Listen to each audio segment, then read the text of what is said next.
You played loyal while cheating behind my back. From now on, I play by my rules. I was fighting for my life, and she brought him into our home. My wife, my betrayer, lying in that hospital bed. I realized they thought I'd never find out, but I did, and I wasn't done yet. Those words were beating inside my skull like a second heartbeat while the heart monitor clicked along in the background. My name is Daniel Miller. 2 weeks earlier, I was just a regular guy with a decent job, a mortgage, and a wife I thought I knew, Olivia. Blonde, perfect Instagram smile, a tongue sharp enough to slice glass when she was annoyed, but I called it temper and looked the other way. That night, staring at the stained ceiling tiles of St. Mary's, I understood what it really was. Pure poison wrapped in lipstick. I'd ended up in the hospital courtesy of a drunk driver with a red pickup and no brakes. He hit my car so hard the world turned into shattered glass and sirens.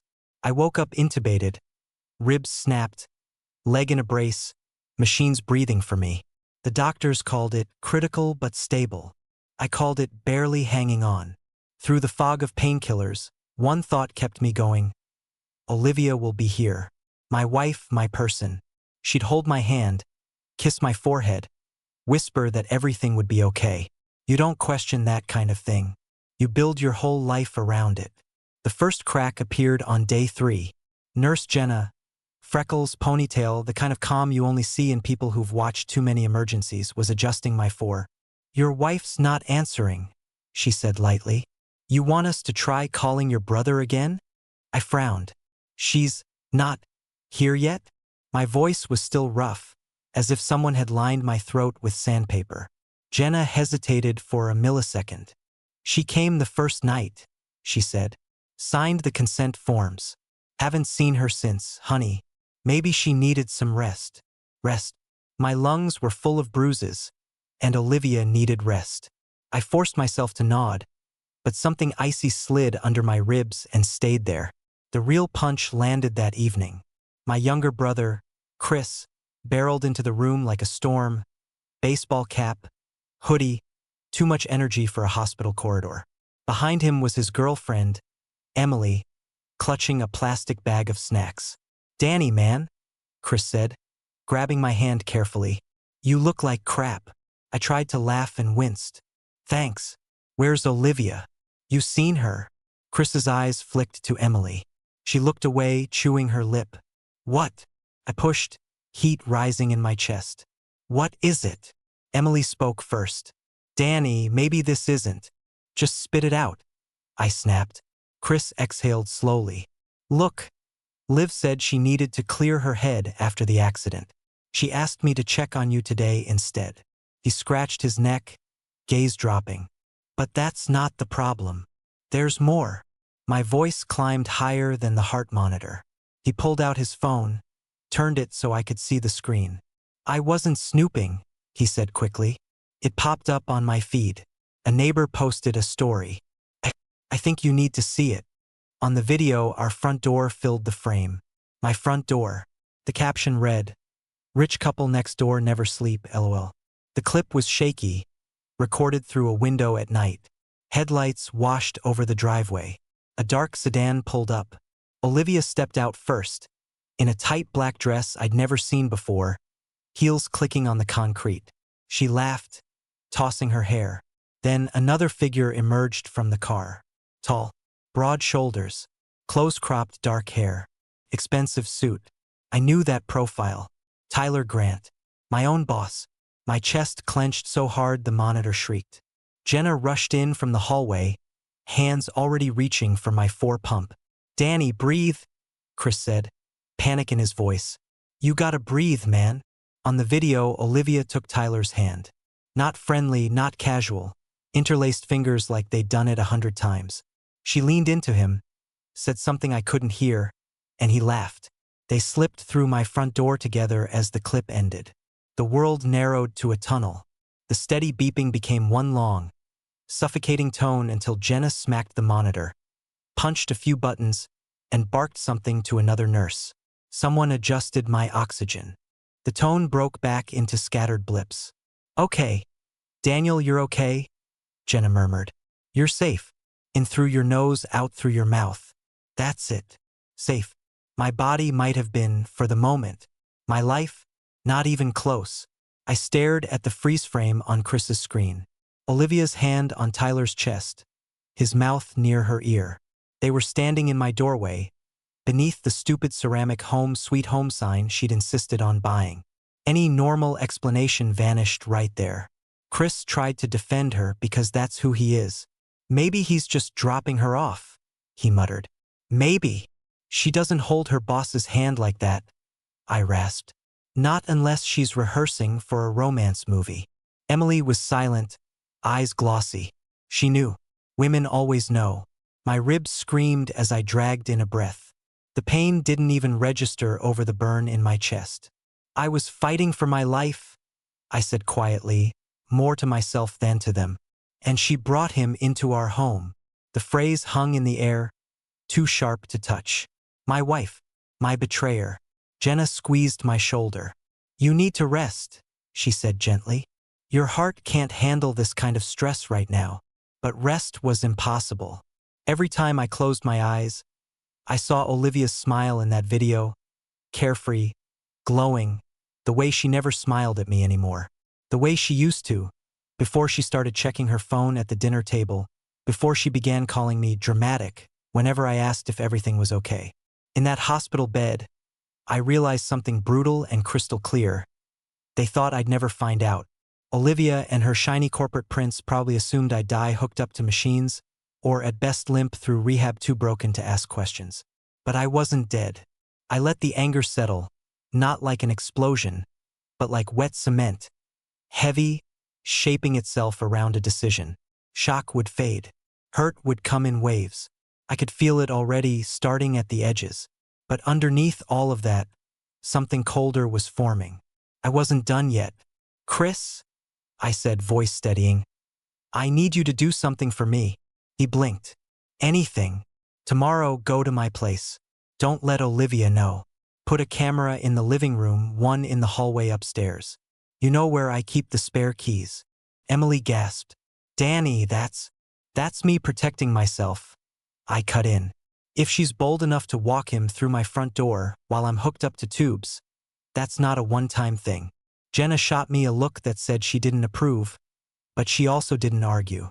Maybe she'd lived enough life to understand. Outside the window, the city lights glowed over the parking lot. Somewhere out there, Olivia was probably laughing, maybe clinking glasses with Tyler, telling him how stressful it was having a husband in critical condition. I tightened my fingers around the rail of the bed, knuckles white. Go ahead, I thought. Enjoy the show. When I come home, it's going to be a different kind of performance entirely. The morning after Chris showed me that video, sleep felt like an enemy. Every time consciousness drifted in, so did the image of Olivia's hand inside Tyler's. It didn't matter how many painkillers dripped into my veins. Betrayal cut deeper than any broken bone. By noon, Chris texted, "At your house, doing what you asked." My pulse jumped. I told him exactly where to place the cameras, behind the bookshelf in the living room, above the hallway smoke detector, and the smallest one behind the picture frame in our bedroom. If Olivia was bold enough to treat my house like a hotel suite while I was hooked to machines, she'd slip again. Emily messaged too. "Are you sure you want to see more?" I stared at the screen. Did I? No. But I needed to. Betrayal isn't a wound that heals by ignoring it. You either clean it or let it rot. Around 3 p.m., while the nurse changed my dressings, Chris sent another text. "You need to call me. Now." My throat tightened. I dialed and he picked up instantly. "Danny," he whispered, voice trembling. "They're there. Right now." My heart monitor spiked. "Who's there?" I managed, though I already knew. "Olivia and Tyler. Man, I swear they look comfortable." I'm in the car across the street. They walked inside like they own the place. The monitor beeped faster. "What are they doing?" I choked out. Chris hesitated.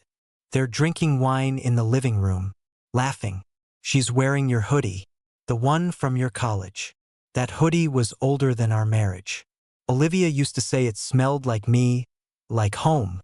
Now she draped it over herself while hosting her boss in the house I fought tooth and nail to afford. The audacity, no, the arrogance was unbelievable. She keeps touching his arm, Chris continued, like she wants the whole world to see. I closed my eyes. I remembered when she used to do that to me. Back then, I felt chosen, special.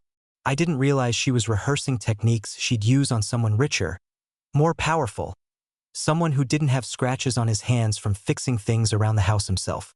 Don't go in, I warned. Just watch. Record if you can. I already am, he said. When I hung up, I stared at the ceiling until it stopped being a ceiling and became a battlefield. Every memory of Olivia rearranged itself, like someone had turned on a backlight and revealed the real image underneath. The unanswered texts, the sudden late meetings, the new perfume she never wore near me. The gym sessions she said were self-care. I'd ignored it all. A doctor came in to check on my vitals. Heart rate's high. You feeling pain? I'm feeling history correcting itself, I muttered. She frowned. I'll get something to calm you. No, I snapped. Don't. Numbing myself now would be surrender. I wanted to feel this. The burn kept me alive. 10 minutes later, my phone buzzed again. Chris sent a clip from the hidden camera in the hallway. The audio wasn't perfect, but clear enough. Olivia's voice, cold and sharp. He's not coming back anytime soon. Let's just say the world did me a favor. Tyler laughed. You deserve someone who knows your worth. My worth. I'd nearly died earning enough for her comfort, her vacations, her stupid kitchen remodel she insisted on. And she talked about me like I was an inconvenience finally cleared off the road. Then came the dagger. Honestly, I hope he doesn't wake up. I can't play caretaker. I'm not built for that. My chest tightened so hard I thought a rib had snapped. I tasted metal in my mouth. There it was, raw, undeniable truth. Olivia wasn't just cheating. She was planning a life where I didn't exist. My accident wasn't tragedy to her. It was opportunity. The heart monitor screamed again, louder this time. 2 nurses ran in. One shouted for a doctor. Hands pressed buttons. Voices blurred. But through all of it, I held on to one thought, one burning promise. She wanted me gone. She was about to learn what happens when the dead man gets up. And I hadn't even started yet. By the time the doctors stabilized my heartbeat, my decision was already made. I wasn't going to lie in that hospital bed waiting for life to happen to me. Olivia wanted a version of me that couldn't stand, speak, or think. She wanted a silent ghost. Instead, she was getting the loudest resurrection she'd ever witnessed. 2 days later, against medical advice, I signed myself out. The nurse looked at me like I was insane. Maybe I was, but grief has a way of sharpening insanity into purpose.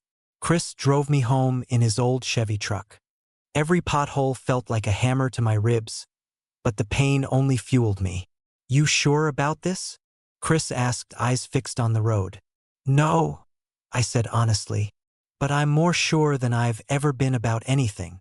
When we turned onto my street, my house stood there like a crime scene no one bothered to tape off. Every board, every brick felt tainted. But I wasn't stepping into a memory.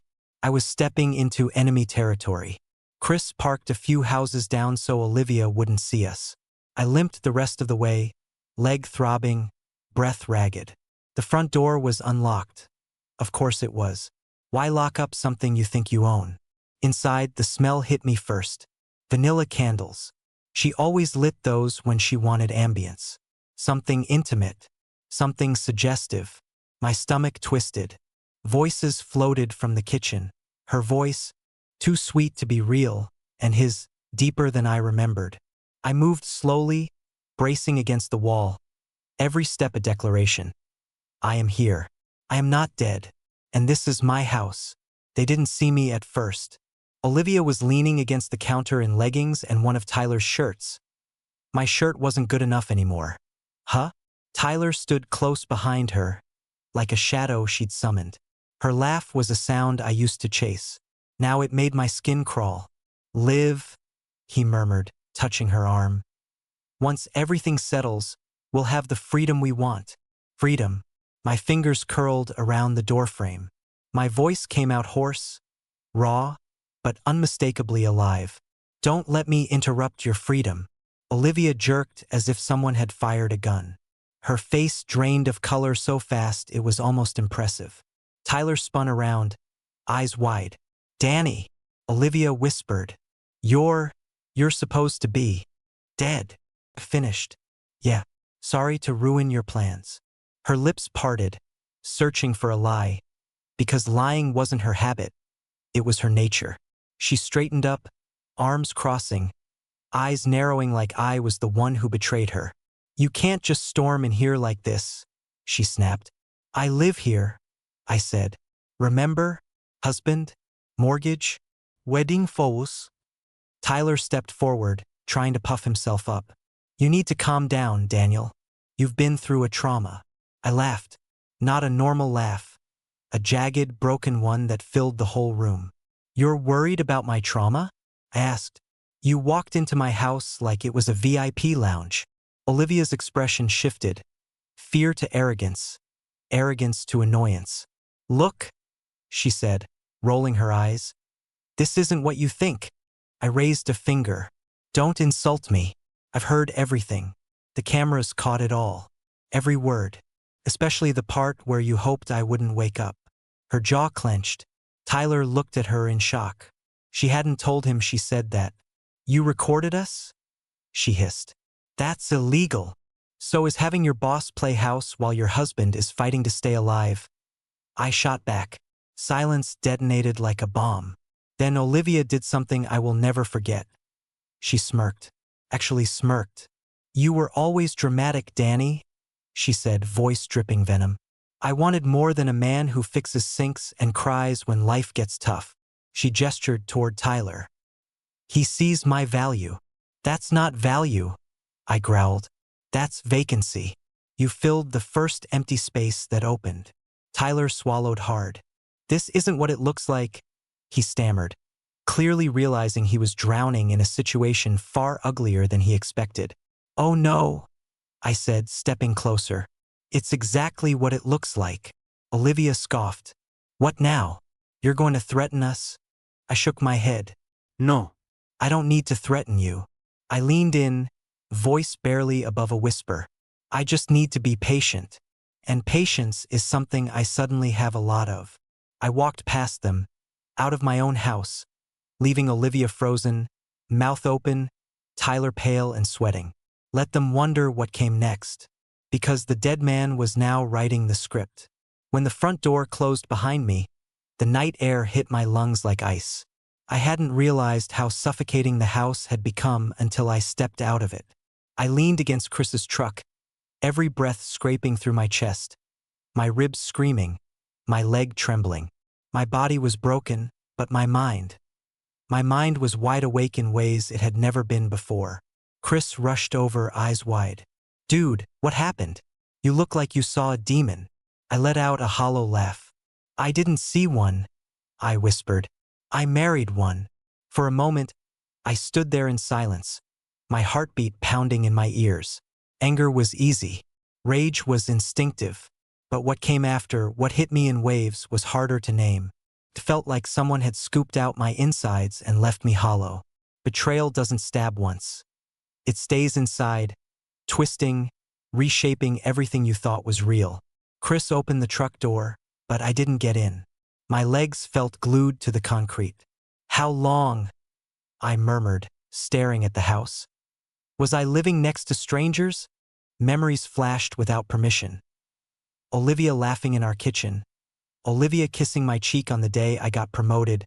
Olivia crying when her grandmother died and I held her for hours. I used to think those were proof of love. Now they felt like props in a play where I was the understudy. She didn't just cheat, I said, voice shaking. She erased me. Chris looked helpless. Danny, I don't know what to say. There's nothing to say, I replied. Words were useless now. They dissolved the moment they touched my tongue. Pain crawled up my spine, not physical, something else. Something darker. I'd always believed betrayal was a single act, a moment where someone crosses a line. But now I understood, betrayal is erosion. It's slow. It's silent. It's when someone stops choosing you long before they admit it. Inside that house, Olivia hadn't been surprised to see me alive. She'd been annoyed. That was the blow that actually landed. I got into the truck finally, unable to stand any longer. Chris started driving, the road ahead blurred by streetlights. I stared out the window, and my mind replayed the confrontation like a movie I couldn't pause. Her smirk. That smirk will haunt me longer than any broken bone. Who smiles when their partner returns from the brink of death? Who looks inconvenienced by survival? Olivia wasn't grieving a dying husband. She was irritated at a loose end that refused to stay tied. Why didn't I see it? I asked aloud. Chris tightened his grip on the wheel. Because you loved her. That word, loved, hit me harder than a fist. Past tense. It felt correct but wrong at the same time. The love was still there, clinging to my ribs like scar tissue, but it was changing, mutating, becoming something misshapen and sharp. Grief flooded in next. I didn't expect it. It was raw, sudden, humiliating. My throat closed, and I pressed my fist against my mouth to stop the sound from escaping. But it didn't matter. Once betrayal breaks you, dignity becomes optional. Chris said nothing. He didn't have to. The silence gave my emotions room to burn. In those moments, I understood something terrifying. I wasn't mourning Olivia. I was mourning the version of me who believed her. The man who thought loyalty was mutual. The man who thought love shielded you from cruelty. That man died in that hospital bed. What crawled out was someone else entirely. By the time we reached Chris's house, I felt like a ghost wearing my own skin. Every movement, every breath, every thought hurt. As I lowered myself onto his couch, Chris asked gently, "What now?" I stared at my bandaged leg, the bruises, the scars. "What now?" I repeated. Now I learned to live without her. But somewhere underneath that sentence, something darker pulsed. And she learns to live with what she's done. Not through violence, not through rage, through consequences. Not every war needs weapons. Some are won with truth. And I had plenty of that. I woke up on Chris's couch before the sun did. My body felt like a demolition site. Ribs wrapped tight in medical tape, leg throbbing like it had its own pulse, but none of that compared to the ache behind my sternum. Betrayal leaves a bruise no doctor can treat. I stared at the ceiling fan rotating above me, each blade slicing the air like a reminder. Things keep moving whether you're ready or not. Olivia probably expected me to curl into myself, disappear, let the world sweep me into a corner where inconvenient men go to die quietly. She didn't understand me at all. Chris shuffled into the living room with 2 mugs of coffee. He looked like he hadn't slept either. "You good?" he asked. No, I replia truthfully. "But I'm awake, and that's enough." He handed me a mug. "So what's the plan?" That was the question clawing at me since yesterday. Divorce? Revenge? Exposure? Leaving without a sound? I could burn the entire situation down with a single phone call. Tyler's corporate throne would topple the moment HR heard about his extracurricular activities with a subordinate married woman. Olivia's perfect social circle would shatter if her friends saw who she really was. A woman who treated marriage like a subscription she could cancel when something more exciting arrived. But revenge isn't a moment. It's a mindset. I didn't want to explode. I wanted to redesign her world so thoroughly she wouldn't recognize her own reflection in it. The first step was control, legal, emotional, financial. Olivia had taken enough from me. I wasn't leaving crumbs behind. "Lawyer," I said. "I need one." Chris nodded. "I'll get you someone good." "Not good," I corrected. "Dangerous." He raised an eyebrow but didn't argue. By noon, I was sitting across from a man named Jonathan Pierce, a divorce attorney with the calm demeanor of someone who has seen humanity at its worst and charges by the hour to navigate it. His suit looked like it cost more than my first car, and his eyes were sharp enough to cut marble. "I read your message," Jonathan said, folding his hands. "Adultery, abandonment during medical crisis, implied financial motives. This isn't a divorce case, Mr. Miller. This is a demolition project." A chill of satisfaction ran through me. Document everything, he continued. Videos, audio, medical reports. Her absence during hospitalization is legally damning. Courts love a narrative, and hers is atrocious. He paused, then asked, "Do you want spousal support?" I almost laughed. "I want her nowhere near my future." Jonathan smiled like a surgeon who'd just found a clean incision point. "That," he said, "we can arrange." Walking out of his office, something shifted inside me. Not relief, not closure, but direction. My grief wasn't fading, grief never leaves, but it was evolving, morphing into a force that didn't just endure pain. It used it. That night, I sat alone in Chris's guest room, scrolling through the footage he'd recorded. Every clip felt like a nail sealing shut the coffin of the life I thought I had. Olivia's voice, sultry and venomous, filled the room. Danny was always weak. He depends on me for everything. Weak, I survived an accident that should have killed me. I faced death alone while she auditioned for her next chapter. Weakness wasn't my crime. Loyalty was. I turned off the recording and inhaled deeply. My heartbeat slowed. For the first time, my emotions weren't steering me. I was steering them. Rage wasn't a storm anymore. It was fuel. I finally understood something terrifyingly empowering. Olivia was not the end of my story. She was the plot twist. And plot twists don't ruin narratives. They redefine them. The decision was made. I would not be the man she left behind. I would be the man she regretted losing. Not because I wanted her back, but because she would finally see who she underestimated. The hospital didn't bury me. It forged me. The next 72 hours moved with surgical precision. I wasn't improvising anymore. I was orchestrating. Every breath I took felt deliberate, carved out of a version of myself that no longer asked, "Why did she do this?" That question belonged to the man who loved her. The man who survived her now asked, "How do I dismantle the illusion she built?" Jonathan, my lawyer, called early that morning. "Mr. Miller," he began, voice smooth, "we've filed the petition. Olivia will be served today."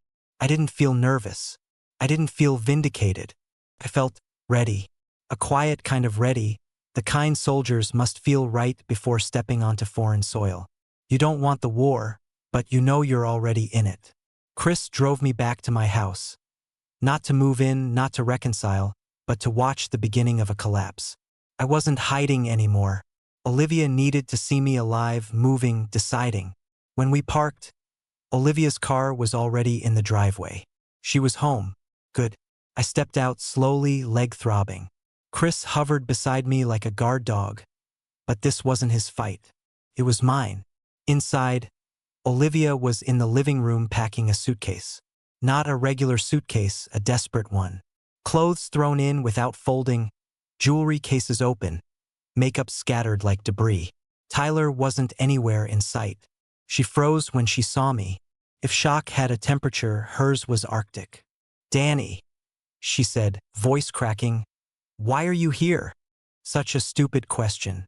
"Because it's my home," I almost snapped. But sarcasm was too small for this battlefield. "I live here," I said instead. "Remember." Her eyes darted to the front door, like she was measuring the distance between herself and escape. The powerful, arrogant Olivia, the woman who smirked in my kitchen, was gone. In her place stood someone cornered, exposed. "Listen," she began, voice trembling. "I didn't mean what I said. I was overwhelmed. I was scared. I didn't know what would happen to you." "You didn't care what happened to me," I corrected. Her mouth opened, closed. She tried again. "Tyler and I." I raised my hand. "Don't say his name. He's a chapter you don't get to read anymore." Her jaw tightened. There it was, the venom behind her fragility. "You can't just pretend like everything is my fault," she hissed. I stepped closer, slow, steady. "I don't have to pretend." Olivia's face morphed into something brittle, like she was made of glass that had never been tested until now. "You weren't enough," she snapped suddenly. The softness evaporated. There she was, the real Olivia. "You never were. Tyler showed me what I deserved." He doesn't sit around fixing appliances like some mediocre handyman.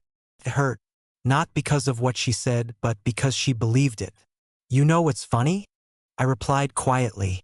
You traded a man who built a life for you for a man who can barely maintain his own ego.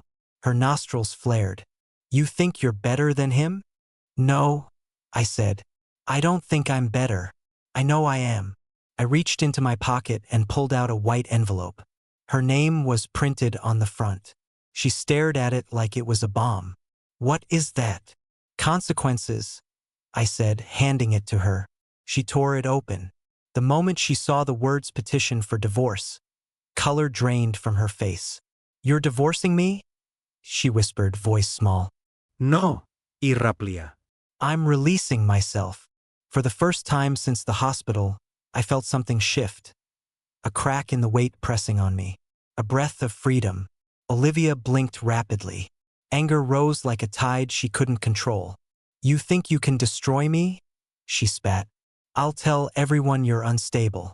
That the accident changed you. You can't do this. Already did, I said. She lunged toward me, fury blazing. Chris stepped between us like a wall. Don't, he warned. Olivia's voice fractured into a scream. A raw, unhinged sound. How dare you leave me? There it was. Not heartbreak, not guilt, possession. Olivia didn't miss me. She missed control. I turned toward the door. You didn't lose me, I said without looking back. You threw me away. I'm just returning what's yours. And then I walked out of that house. Not broken, not abandoned, unchained. I didn't look back once I stepped off the porch. But I didn't need to. Olivia's scream still echoed behind me. A banshee wail clawing at the walls of the house she once ruled. The sound wasn't regret. It was panic. She finally understood something she never expected. I was no longer part of her orbit. She'd spent years grooming our marriage into a throne where she sat crowned with entitlement. And I was the quiet support beam holding it up. But when the beam walks away, the throne doesn't stay elevated, it crashes. And her crash was just beginning. The next morning, Chris woke me with a grin that didn't match his eyes. He looked like someone who wanted to deliver good news but was afraid of how explosive it might be. You're trending, he said. Trending. I frowned. What are you talking about? He threw his phone into my hands. The screen showed a video posted by our neighbor, the same one who'd unknowingly exposed Olivia earlier. Only now, the clip wasn't a blurry doorway scene. It was crystal clear footage captured by our hidden camera. Olivia and Tyler, on my couch, touching, whispering, laughing about me. The caption was brutal. While her husband fought for his life, she rehearsed her next one. The video had tens of thousands of views, thousands of comments, and a wildfire of opinions that didn't just burn, it incinerated. I didn't post it. Chris didn't post it. Somebody else accessed the footage and let the world see what was already rotting behind closed doors. Olivia's perfect online image cracked in real time. Comment after comment.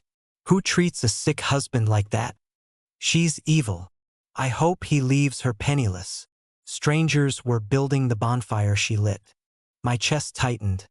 Not with sadness, but with something colder. Justice wasn't rage. Justice was silence watching truth take shape. As if summoned by chaos, my phone rang. Olivia's name flashed on the screen. Chris raised an eyebrow. You answering? Oh, absolutely. I swiped. Olivia didn't speak at first. I heard her breathing. Quick, sharp, frantic. You did this? She hissed finally. No, Irraplia calmly. You did. I just survived long enough to watch. You're ruining my life, she shrieked. There it was again, She had no concept of our. You ruined it yourself, I said, voice flat. I'm just done pretending it didn't happen. Silence. Then, you think Tyler is going to stay with me through this? She spat. You think he wants a scandal? I almost laughed. She still didn't understand. Tyler doesn't want you, I said. He wanted novelty. The moment that novelty becomes liability, he'll abandon you faster than you abandoned me. Another silence, thicker this time. Fear had finally found a home in her voice. "What do you want, Danny?" she whispered. That was the first honest question she had ever asked me. "I want peace," I answered. "Everything else is just paperwork." I hung up. Over the next 2 days, Olivia's world didn't just bend. It snapped. Tyler issued a statement distancing himself from her. Corporate language, sterile and cold. The kind that says you were never more than a sentence I regret typing. Her friends, those who once worshipped her curated confidence, unfollowed her, blocked her, deleted photos. Loyalty evaporated faster than perfume. Olivia texted me again. "We need to talk." We already had. Now the universe was talking to her. And it wasn't whispering. It was screaming. That night, I stood outside alone, bandaged ribs aching, legs stiff, heart somehow steady. I stared at the sky and realized something profound. Pain didn't break me. It revealed me. The man who entered that hospital was gone. The one standing here wasn't a victim. He was a survivor with purpose. The collapse wasn't mine. It was hers. And I didn't push it. I simply stepped aside and let gravity finish the job. 3 weeks after I walked out of that house, the storm had fully passed, at least the part visible to the world. The court filings were official, my medical records appended, the footage validated. Olivia's narrative shattered long before the judge even read her name aloud. She wasn't the betrayed wife anymore. She wasn't the admired social butterfly with filtered brunch photos and curated laughter. She was the cautionary tale. But the strange thing about victory is this. When the dust settles, you're left standing in a silence so loud it presses on your ribs harder than any accident ever could. I spent those weeks recovering in Chris's guest room. It became a sanctuary of bruises, physical, emotional, and otherwise. My leg healed slowly. My ribs stopped screaming with every breath. But the biggest wound, the one she carved, not fate, had no stitches, no cast, no timeline. I stared at my reflection more than I ever had before. Not out of vanity, but curiosity. Who was the man staring back at me? Not the husband who apologized to avoid arguments. Not the provider who fixed every problem except the ones festering inside his marriage. Not the blind believer who ignored his instincts because he mistook manipulation for love. No. The man in the mirror was someone rebuilt. Not from scratch, but from scars. And scars, unlike flesh, don't forget. One afternoon, Jonathan, my lawyer, called. "The settlement is finalized," he said. "You keep the house. She forfeits any claim to your assets. And given the public exposure and her conduct during your hospitalization, she won't see alimony." It should have felt like fireworks. Didn't. Felt like sunrise. Quiet. Gradual. Inevitable. "What about her?" I asked. Jonathan hesitated. "Mr. Miller, I've handled hundreds of cases. I've never seen someone implode this fast without any help from the opposing party." I exhaled. Olivia was always good at building castles out of smoke. And smoke doesn't survive heat. Later that week, I returned to my house, not to take back a home, but to face a grave. The yard was silent. No candles. No voices. No perfume. My name still sat on the mailbox, but it didn't hurt anymore. Names don't define ownership, actions do. Inside, the rooms felt both familiar and foreign. Echoes still lived here, but they no longer haunted. They narrated. I walked to the bedroom, the place where promises once lived and where lies eventually slept. I opened the closet and saw the remnants of a life that wasn't mine anymore. Her dresses, her shoes, her choices. I didn't touch any of it. Some things rot faster when left alone. On the nightstand, I found something unexpected. An envelope with shaky handwriting. "Danny." I didn't need to open it. I knew what would be inside. Excuses disguised as apologies. Regret without accountability. A plea for forgiveness without a willingness to change. Olivia never understood that truth is not a negotiation. I left the envelope sealed and walked away. Not because I was afraid of what it said, but because I no longer cared.